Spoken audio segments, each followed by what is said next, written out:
Un rite d'épée, tome 7 de l'Anneau du Sorcier, écrit par Morgan Rice, lecture Xavier Nataf.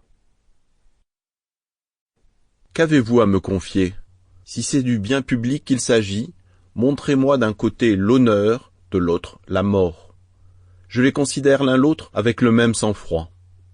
Et puisse la protection des dieux me manquer, si je n'aime pas le nom d'honneur plus que je ne crains la mort.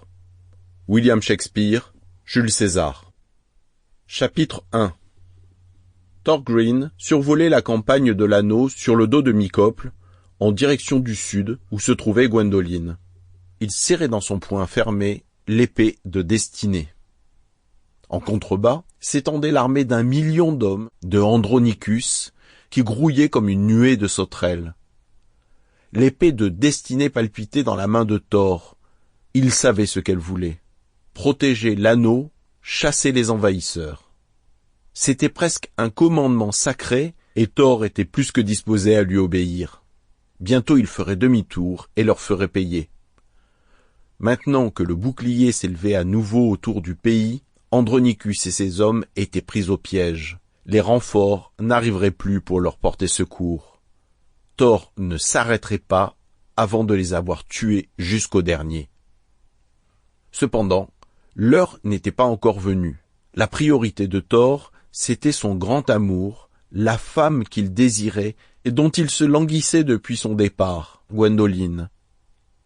Il brûlait de la revoir, de la serrer dans ses bras, de la savoir en vie. Il sentait l'anneau de sa mère rouler sous sa chemise, contre sa poitrine. Il ne pouvait attendre 1 minute de plus avant de le donner à Gwen, lui confesser son amour et lui demander sa main.